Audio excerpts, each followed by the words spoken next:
Firstly, apologies for absence. Patrick Carter is in hospital, so can't be with us today. We have Tim Ferris, who's on the telephone. He's here, but not here, if you know what I mean. But he's on the telephone. Any declarations of interest that haven't already been declared? I have one, David, which I should just formally declare my interest now as the interim chair of Genomics England. Okay, thank you. Is everyone happy with the minutes of the last meeting? Yep, I don't think there's any matters arising from the meeting. And so we'll move on to the Chair's report. Dido, you want to say a few words? Well, only very briefly, as I know you do as well, we've both been out and about across the system, across the country as usual. I've been in Worthing, up in Coventry, in Wigan, Luton, Chesterfield yesterday with a number of us. I know a number of other non-execs have been out together in Bristol, and I think a flavour of all of our visits has been to focus on system working in various different ways, looking at both the outstanding work people are doing on the ground now, and I'd sort of like to highlight the work I saw actually with Bren in the audience in Wigan 10 days ago, community work that's really changing people's lives. Also, 2 events that I've attended in the last 6 weeks since the last board meeting. One was the Sir Peter Carr Improvement Awards, where we had 8 different regional award winners who had worked on system improvement projects, which were completely inspiring. And I think really the challenge is incumbent on us to work out how we help them spread the work they're doing. Everything from virtual diabetes clinics in Birmingham through to some fantastic work I saw being done in the Royal Free by a consultant specialising in sleep apnea, where she's reduced the waiting time from first consultant appointment through to diagnosis from 140 days to about 35, through making more of the patient pathway digital and virtual. So lots of that in the Sir Peter Carr Awards. And then also Prerna, Izar and I gave out awards at the Health Heroes Awards last week, which was completely wonderful, recognising some of the unsung heroes who've worked literally all their lives. We had one of the, I think she was the silver award winner, only silver, who had worked 50 years as a healthcare assistant in the NHS. So I just wanted to put on record how inspiring it is when you get out and about and meet people in their place of work and then at these events. And I know I speak for everyone, of a number of us who've done all these visits, how much we value and recognise and applaud the work that people do. Well, thank you very much, Dido. I think I'll just add to that, just to give 2 reflections. In the space of 2 days, I went to a meeting in Cambridge where it was really celebrating the 100,000 genome project, which is, the first of its kind in the world. And that technology all came from Cambridge. And just seeing the power of genomics and how it cost over $1 billion to sequence the first human genome. Now it's down well below £1,000 and heading down much lower than that as we go forward. And on the day after that, going to NHS hospital, going through their A&E department and just seeing, the incredibly hard work that goes on from a whole range of different specialties and skills in an A&E department. And I think it's one of the extraordinary things about the NHS is that, on the one hand, it is at the leading edge of new clinical sort of technology, if you like, and on the other hand, it's delivering day-to-day care for millions of people. And I think that's one of the extraordinary, rather inspiring aspects of the NHS. But I just want to go on to a slightly more sort of, I'm going to say boring, but it's not boring, but routine subject, and just say that on the subject of pensions, that we had a board meeting, a board call on this on October 30th, I think, and we agreed that the executive will go away and work with the Department of Health to try and come up with a solution for the pensions. So I'm just going to ask Julian just to update the board on where we are with that. Following the board call, we announced last week and communicated to the NHS a scheme that basically will provide a contractually binding guarantee to clinicians that they will be compensated for the effect of any tax bill arising from the annual allowance on their pensions. We are in the process of finalising the details and looking to write out to, in particular, all trusts tomorrow with the effectively the letter to give effect to that commitment. That's where we are. That's probably enough for now. Okay. Well, thanks, Julian. I know we're going to go into this in detail and in privately afterwards, but I think our standing order require that we ask the board to ratify this, subject to the executive sort of finalising the details. So we're happy to do that. Excellent. Well, if we move on then to Simon, for your report, please. Okay, well, thank you, David. And picking up from both what you and Dido have said, I too want to thank the various people that I've had the chance to spend time with over the last several weeks since our last meeting. Sheffield Children's Hospital, Poole, Barts, North Allerton, John Radcliffe, Oxford, Health Watch, the NHS Providers Conference, the Sun Awards for brilliant staff across the health service, the Royal College of Psychiatrists, the Mayor of London and the Director General of the World Health Organization on the climate emergency and clean air. So a whole range of activities, and that's true for everybody sat around this table. I think this is a highly engaged group of people who are hearing directly from our staff across the health service and the patients as well. And so we're obviously in the middle of an election campaign. That constrains how we have to conduct this board meeting. But suffice it to say that I think we are all encouraged that the questions of staffing are front and centre of that debate. And we've had, and I'm just now sort of reflecting publicly reported information, we've seen that UCAS have reported a 6% increase in the number of applications to study medicine, the highest number we've ever had in this country. And UCAS have also just reported a 6.3% increase in nursing acceptances for England for September, which means we'll have the highest number of nurse starts, even exceeding the numbers we had before the nurse bursary were removed. But the fact is we are going to need many more nurses, and all of the main parties are making commitments in that respect. So one of the first conversations that Ruth and I are going to be having with whoever is the government on December 13th will be to say, let's make sure that whatever you're planning for nursing support and other staff is well communicated ahead of the January 15th UCAS deadline for people making their applications for university for the following year. So I think we are, as usual during this period, in dialogue and preparation for whatever the electorate decide should be the case after December 13th. There are some other issues in the meantime. I think it might be worth just hearing briefly from Steve on Shrewsbury and Telford, given the importance of that matter, and then anything else that you want to discuss. Yes, so thank you, Simon. So on Shrewsbury and Telford, so the board will be aware that in 2017 the Secretary of State asked NHS Improvement to commission an independent review into the handling of incidents relating to the care received by 23 families and maternity units at Shrewsbury and Telford Hospital NHS Trust. And Donna Ockenden, a midwife with experience of handling large-scale reviews, was appointed as the chair of the independent review. So this work at NHS Improvement was originally overseen by my predecessor, Dr. Catherine McLean, Executive Medical Director, and transferred to me in May of this year when I took on the joint role of Medical Director of NHS England and NHS Improvement. Since the original commission and media attention, more families have come forward, both to Donna as chair of the independent review and to the trust in Shrewsbury and Telford, and indeed as part of their insurance processes at the end of last year, NHS Improvement looked into potential cases of concern within trust records. And so that has resulted in an expansion in both the scale and the scope of the original review. So since May, we have been working hard with Donna and the team and the trust to increase the resource available to the independent review and in order for them to take on the additional cases of concern, which now have grown to over 600.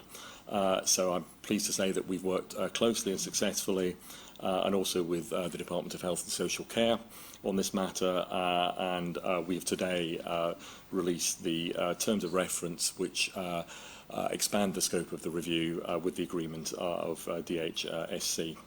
We're working closely both with the independent review but also with the Trust to ensure that clinical records are released to the independent review, and I've asked Donna to work directly with the Trust on the process of that so that that fits with the work, her work schedule as part of the review. I personally met with the two families who led the original group of 23 at the end of July because I really thought it was important that I heard firsthand from them, and I should say that I'm extremely grateful that they took the time to meet with me, and I was incredibly impressed by their determination and their bravery. So my team here at NHS Improvement are continuing to work with the Trust, with the independent review, in collaboration with the HSC and the families to ensure that the independent review has all it needs in order to undertake the work of the expanded review in anticipation of a final report, which is the wish of the families and the Chair, towards the end of next year. Thanks. I'm just looking at David Behan because you and I were involved at, in the after mid staffs and then at Morecambe Bay. I mean, is there any sort of general comments you'd like to make about these kinds of, tragedies that happen? I think just to pick up on Steve's point about just listening hard to people's experiences and actually absorbing those experiences as it goes forward, as we think about what the next steps are. Steve's point, I was struck by the families that you and I met, both their bravery, but also the determination to find out what happened to them and why it happened. And I think that driver around honest, open candour in communication is so essential, and people's frustration, if that's not happening to them, just becomes deeper. And I think it's at that point that people, I think, become more resilient. I'd like to, I don't know what it feels like to be in that position, and I think I'm occasionally courageous at times. But I think in the face of that kind of opposition, it will be easier to back off and give up rather than actually see this through. So I think that premium about listening, and I think there's an awful lot that can be learned from that very, very active listening. And it's not just about being available and meeting, but it's actually being seen to act on what people say. And just to make the connection, David, for the work that you and I did, I think we changed a whole number of things in the way that we were approaching our work in CQC as a consequence of listening to those conversations. So I think it's our ability to listen and then process what people are saying and be seen to act on it as well. And being patient as well. I'm conscious that these stories go back an awful long time, and giving people the opportunity to share their stories. But also people want to be able to tell their story as well, and that requires patience. You can't rush that. If people are going to feel listened to, then they need to be given time as well, and that doesn't always sit easily in a media context where people want immediate answers. So there'd be some of my reflections. Yeah, I remember when we went up to Morecambe Bay to meet some of the mothers who had lost children at Morecambe Bay. I mean, if you start hiding behind an inquiry or procedures, then you're lost. You just got to go there. So you said you met some of the parents involved there. I think we just got to be as open as you can. And I mean, this is just too important not to be. I think we should just behave like human beings, not sort of hide behind sort of administrative processes and things. Anyone else wanted to comment on that or not? Shall we get Simon? Have you got anything else you wanted to so any other more general comments on Simon's report? David, if I may. Sorry. So Simon, last time we had a small group of people who came to us from Swindon who were very concerned with the general practice service, and I spent some time with them, and we committed to do a number of things, one of which was to ensure that the practices were put onto a safe and secure basis. I just wonder if you could just sort of help us understand where we are with that. Sure. So I think I know the region then worked with the Swindon, Wiltshire and North Somerset CCG, I think it is, to look specifically at the changes that needed to happen in the GP practices, 5 of whom I think that had gone through this process, and it was creating difficulties with patients being able to get through on the phone and book appointments. And subsequent to that, the CCG has arranged for all of those practices to move to a different system. I think several of the practices in Swindon have now joined forces with the Great Western Hospital in Swindon, which also runs the community services. So I think about 30,000 of the patients on practice lists are now joined up with the hospital, and the other practices have all got an alternative solution that's been developed with the CCG. So I believe that that situation has been comprehensively dealt with. Yeah, okay. And I think the sort of lessons learned, I think, are something that we will come back to and give some thought to over time. Yeah, the specific in this case, as I understand it, was that the individual practices were able to get into an alliance with this third-party entity. This was not something that was generated by the CCG or the local NHS, but obviously what's changed now is that we have primary care networks, and we would expect them to be a central part of the conversation. If an individual practice needs support over and above what it can secure, then the PCN should be the vehicle for getting that, rather than them having to try and go find somebody else completely out with that dialogue. Thank you. Right, any other no? All right, I think we'll move on to the next item then, please. Amanda, the operation performance. Great, thank you very much. So I think to kind of continue the theme of just how hard we see people working across the whole of the NHS, and of course all the partners as well, so not just local government but voluntary sector too, we see that particularly, I think, at the moment around urgent and emergency care. So I wonder if we might start there, and I could ask Pauline, invite Pauline to talk to this particular item. Okay, so you've got the board paper, and I know everybody will have read it, but just to highlight a couple of issues, and I know the board is very much aware that at the moment our focus is on supporting staff to prepare for the winter periods, and indeed the references made earlier to the pensions issue and the staffing issues are really important and very helpful as far as that is concerned. When we reflect on where we are with performance at the moment, for October, our performance was 83.6%, but our actual growth in attendances was 4.4%, and our emergency admissions were up by 3.1%. I think importantly to note that year to date, if we look at the number of patients that have been seen within 4 hours, it's 212,000 more than for the same period last year. So again, I think that's a reflection on the work that our staff are doing day in, day out as far as urgent and emergency care is concerned. Just a few minutes to highlight a couple of issues around our transformation agenda, again relating to urgent and emergency care. We've now got 125 urgent treatment centres that have been designated. 102 of them are able to take direct bookings from 111, and we will have 50 more designated by the end of December. Again, I think it's worth noting that those bookable appointments into the urgent treatment centres, even though it may be in the exact same building, the exact same desk as before, are no longer counted within our 4-hour performance. So it's work that we're doing that would previously have been counted, but it's absolutely the right offer for our patients, and I think it's a significant success story, thanks again to the hard work of the people that have put it in place. With regards to zero length of stay, and for zero length of stay, we're really talking about same-day emergency care. We've talked about it at the previous meetings, talking about being able to care for patients without them needing to stay in hospital overnight.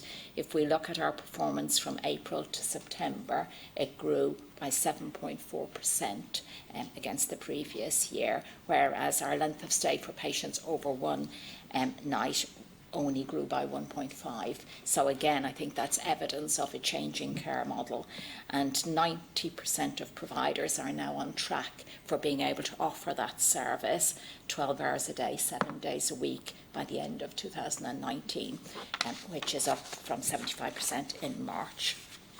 Continuing the theme of transformation, from a 999 perspective, despite the fact that there was 67,000 more calls during the month of October, we've seen this ongoing improvement in performance for Category 1 and Category 4 patients. And for 111, we've seen an ongoing increase in the number of patients who receive clinical input when they contact 111. If we compare October to October, last October was 52.1%, this October 53.7%. So again, real progress. And at this time of the year, I think it's also important to mention that as far as our flu vaccination programme is concerned, that the up-to-date information on that is that we have vaccinated more people than at the same time last year. Our numbers as we speak is 9.38 million, at the same time last year 9.12. So again, and particularly patients over the age of 65. So that's all I was going to say about urgent and emergency care, but I'll move to elective care if that's okay. Yes, yeah. Ruth, maybe you could just give us a feel for what it's like out there for nurses at the moment. I think it's really tough out there right now. We've got nurses willing to work additional shifts in the main, and they are. And I'm grateful that many of them are. We're seeing nurse leaders working extremely hard to look after their well-being of staff, not just them turning up and caring for patients. So I'm hearing lots of stories. I was speaking to many directors of nursing this week, actually, where they're working, they've got a lot of challenges, they've got some challenges in particular areas, but at the end of the day, they're working as teams, but they are very challenged right now. Thank you. So just moving on to elective care and RTT, our performance for the month of September was 84.8% against the 18-week target. The waiting list at that point grew by 9,000. That's excluding non-reporters. But I think the important point to make, again, as far as elective work is concerned, is that when we look at our year-to-date performance, our elective admissions are up 2.6%. So that means about 111,000 more. So again, the system working harder and us seeing more patients and caring for more patients. Against our 52-week target, we've seen a 63% reduction against June 18. So for both of those areas, a focus by staff on delivering better and better care.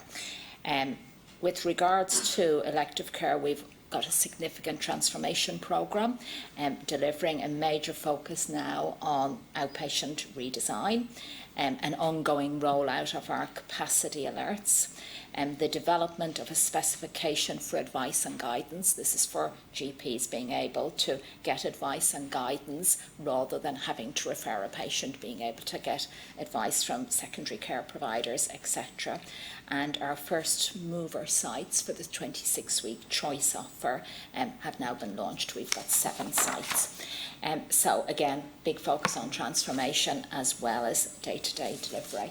I think that's just about covers those sections of the report, Amanda. So Steve, can I ask you just on the sort of transformation aspect of what Pauline's been talking about in terms of the medical workforce? Yes, so actually I wanted to start with pensions, which we've already talked about, because I know from talking to many doctors who ordinarily at this time of year would want to put in additional hours in order to deal with the pressures that we traditionally see building as we head into winter, but have felt constrained to do so because they are worried that they would face a tax bill that was not proportionate to the extra hours that they were putting in, and because of the complexity that led to uncertainty over those tax arrangements.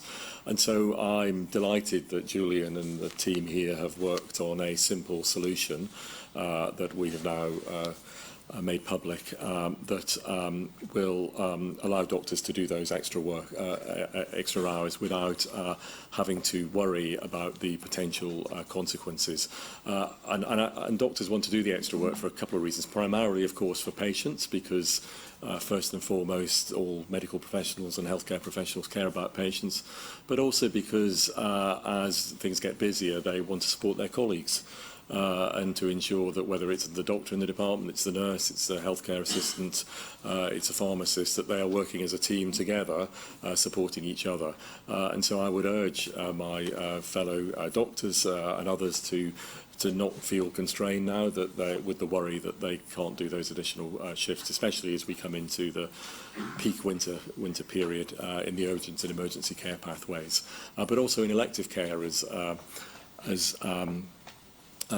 Pauline has said, where it's important that we can put on, where possible, extra lists in order to ensure that we get through procedures, operations that we need to get through.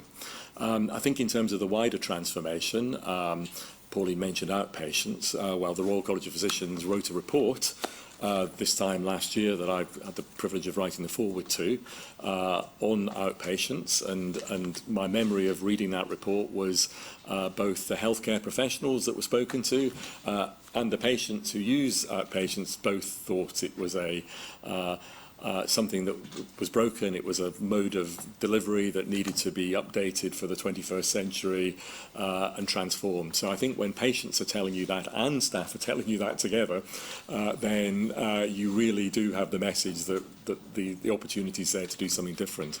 And certainly when I go around the country talking about reducing outpatient appointments to deliver care closer to home, to save patients having to travel in for appointments where we could do it more effectively, that is enthusiastically heard. And Dido, you gave an example in your introduction of how that can be translated in a single scheme into a reality.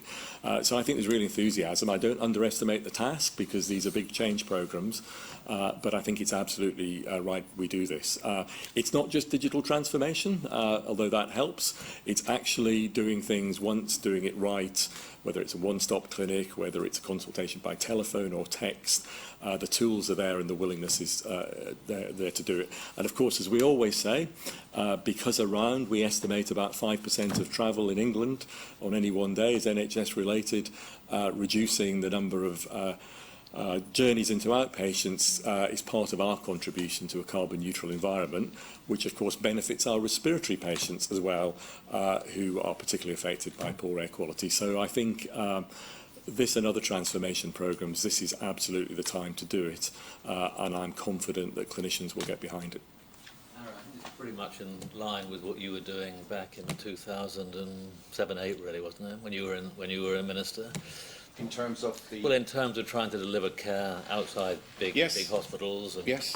Yes, and I remember at the time I miserably failed, so I'm very optimistic 10 years later that we have the right leadership and the right sort of skills, because all our patients, I don't think I know anyone who wants to go to a hospital if the provision of care nearer to the patient, with the exception of serious emergencies, obviously. But I think, as Steve said, the technological platforms available to us now, the skilled staff that we have in community setting, the investments that NHS England is making in primary care physicians and nurses, if you bring all of this together, considering that 10 years on we have more patients with chronic disease, and the last thing they need is hospital care, is coordinated care in the community with hospital supervision.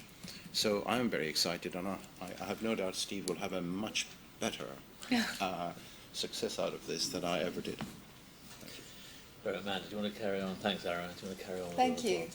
Yes, so I think, the theme that colleagues have just talked about, which is sort of responding to the increase in the need for our services now, but at the same time, absolutely putting the energy into redesigning, reforming, transforming services, so that ultimately what we're able to do is provide things that are better for our patients and better for the people who work in the NHS as well, is very much what we're all committed to doing. And I did want to just, I'm assuming everybody's read the paper, but just highlight one or two areas where I think we've got some really very positive signs. So in relation to cancer, I think we talked last time about the targeted lung health checks, which is of course one of the big transformation opportunities around trying to identify those people at risk of lung cancer, diagnose them at an earlier stage, but just be much more creative about taking those kind of diagnostic opportunities to the places where patients will be, rather than, to pick up on exactly the thing we were just talking to,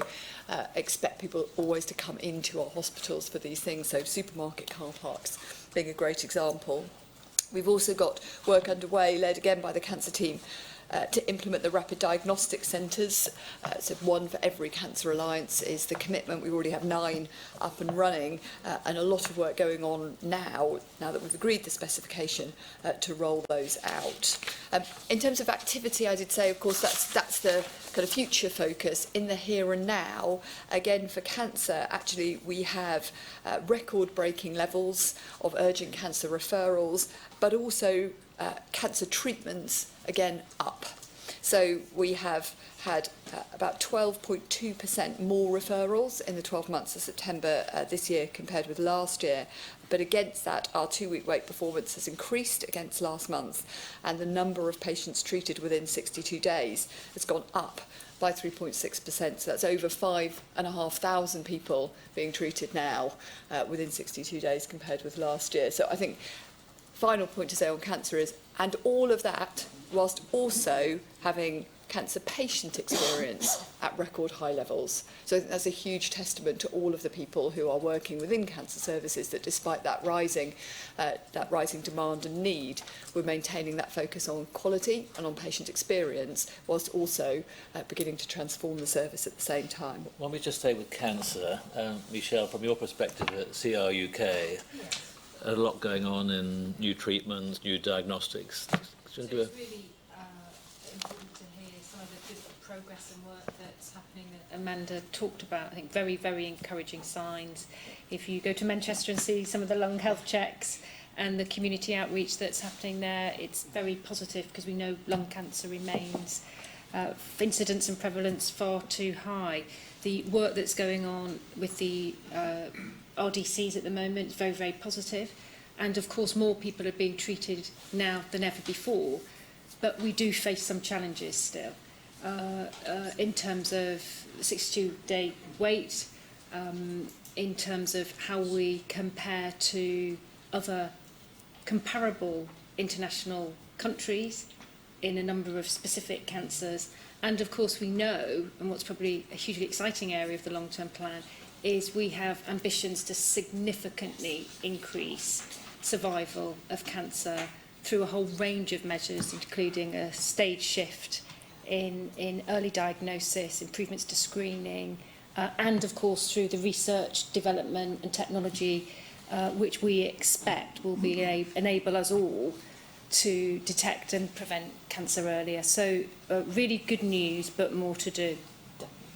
How is your campaign going on around obesity and cancer? Well, it was a very topical campaign, because of course what we do know is that obesity links to 13 types of cancer. It raised significant media profile. In fact, we won an award yesterday for the bravest campaign in marketing in the UK this year. But we know we've got a long way to go, because really the purpose of that campaign was not only to increase public awareness, which was very low about the links between cancer and obesity, but to also persuade policymakers, the people who will hold the keys to number 10 and who are in power in Scotland, Wales and Northern Ireland, to have a big shift in policy around obesity too. So we've been calling for changes to packaging, multi-price buy and packaging, and we continue to push incredibly hard on smoking cessation, which of course remains a stubborn issue, and we won't be happy until we see a smoke-free UK. I think you'd agree with that, Simon, wouldn't you?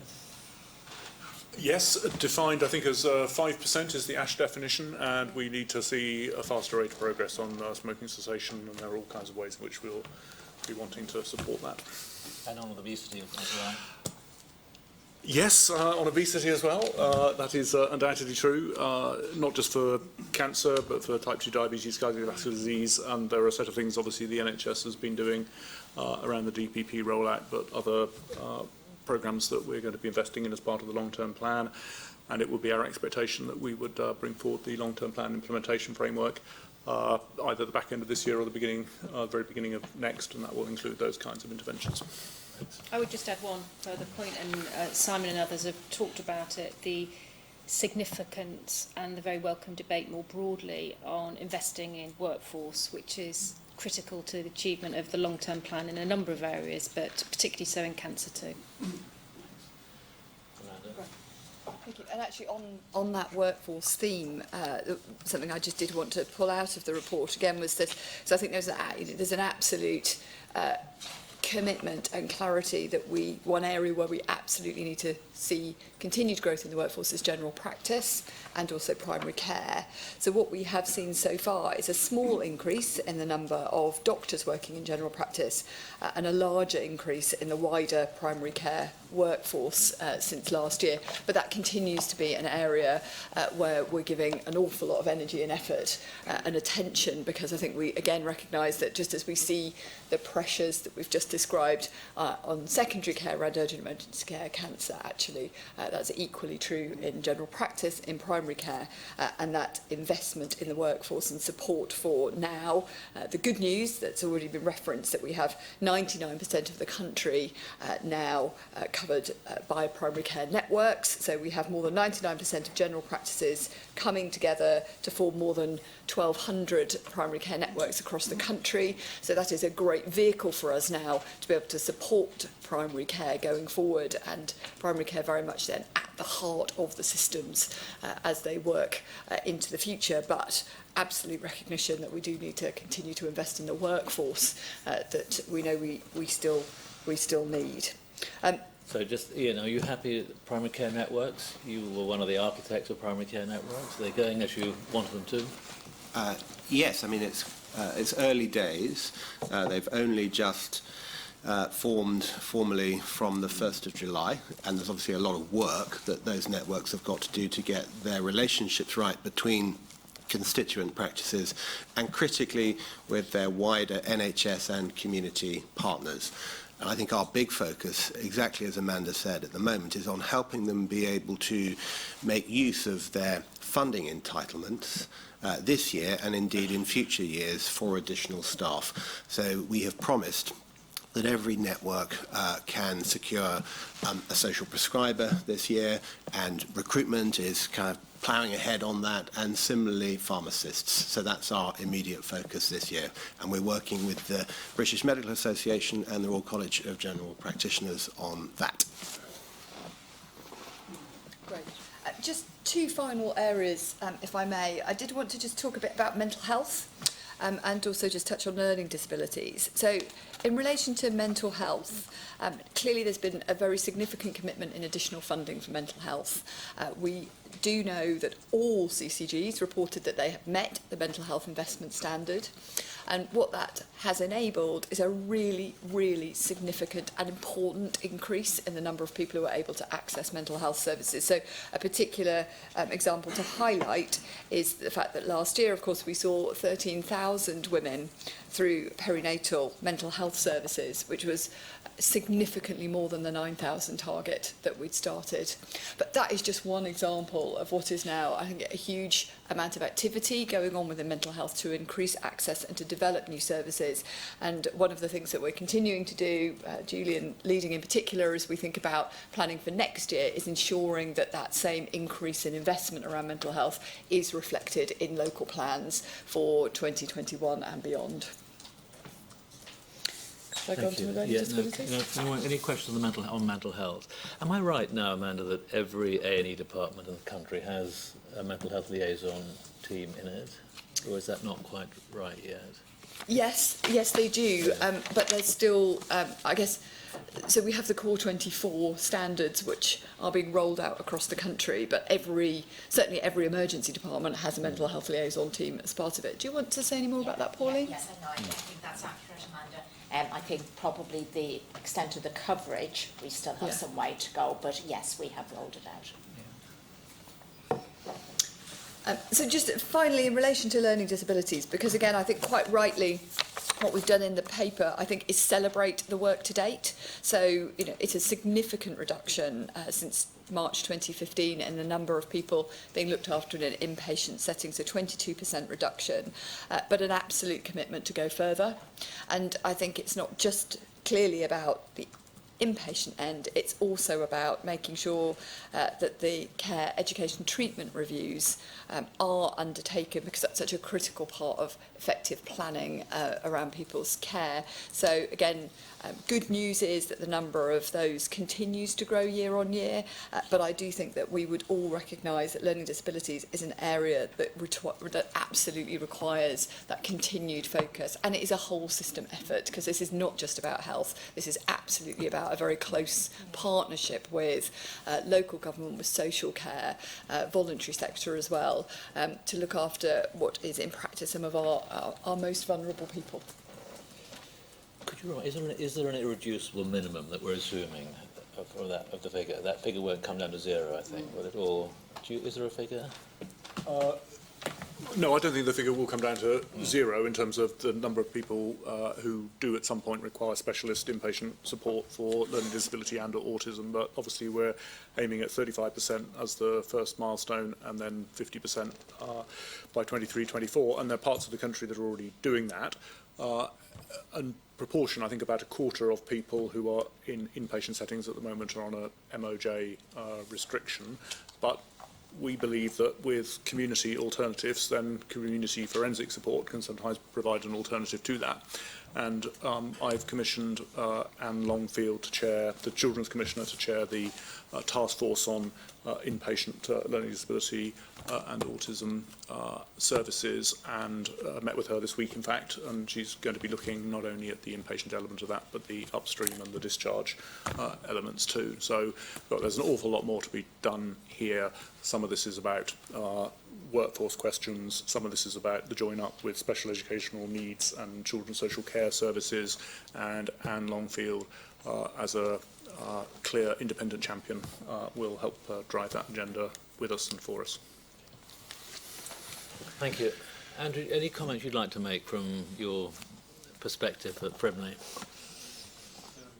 in terms of how the system is working? So I think it's really tough, and people are working really hard.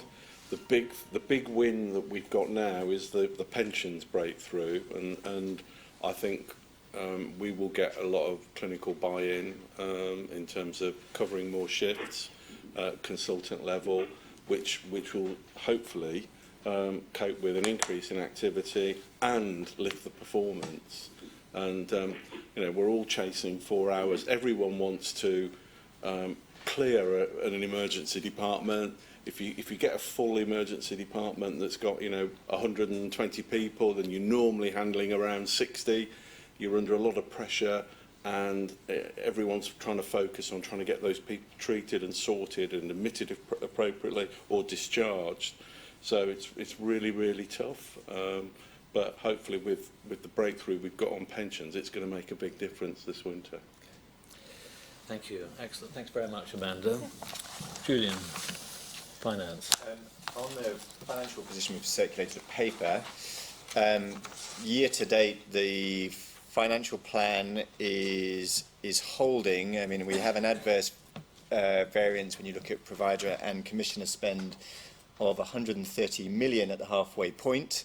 In context, of course, we've spent 60 billion, so that's like a 0.2% variance. The official forecast is still that we are getting back from providers and commissioners is to broadly hold to plan. There is clearly a significant amount of risk, and we are working with a number of individual organisations and systems where we've got material risk to make sure that we are bringing them in on plan or as close to plan as we can, not just so that we balance this year's budget, but critically as well, so that we head into next year and the sort of medium-term position in a good state of health, and actually so that we can continue to make maintain and increase the investments in some of the things we have already spoken about.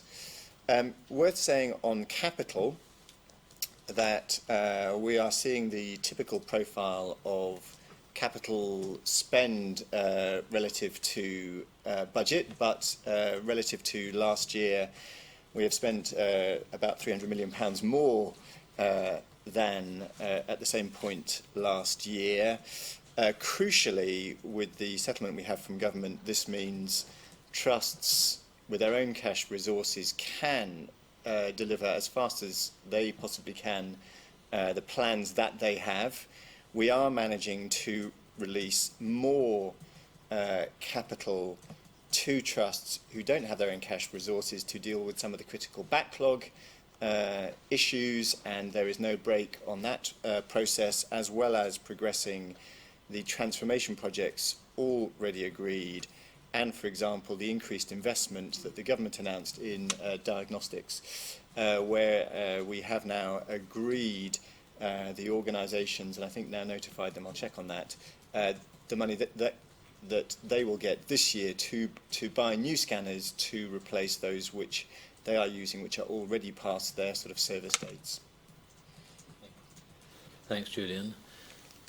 Richard, you've been around the block a few times on NHS finances. Now, halfway through the year, how do you feel about it? I feel, always careful what I say.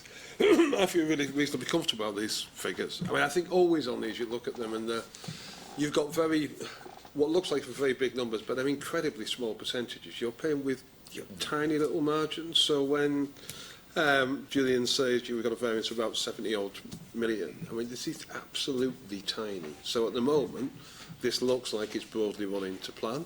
And on the capital side, it's interesting because I was a little bit sceptical at the start of the year about our ability to spend the capital at the pace that we wanted, but this looks now like we're about 25% up on the spend at this time last year, Julian. Yeah. So, yeah, the ability to actually utilise the capital was one of my concerns at the start of the year, that we're granted it and then we don't spend it. Now, what this is showing is actually we are finding good uses for that. So that I find actually more reassuring even than the revenue position. Yeah, thanks. Any questions other questions for Julian? No? Excellent. Di, have you got anything you wanted to sort of finish up with?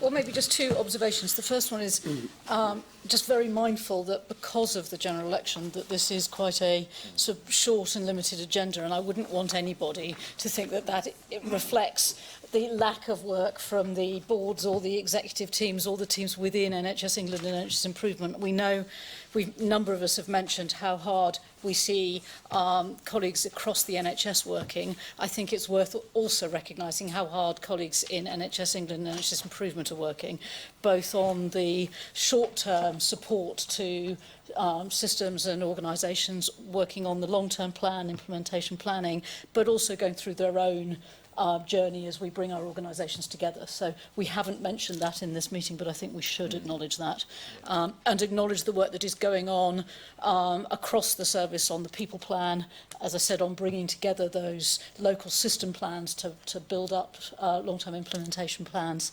that I'm sure will be in the public domain in the new year. But I just think we should acknowledge all that work that is happening while we are necessarily brief in a public board meeting during an election. Good. Well, thank you all. Any other business? Anyone wanted to raise anything different item? No. Good. Well, thank you very much. Thank you.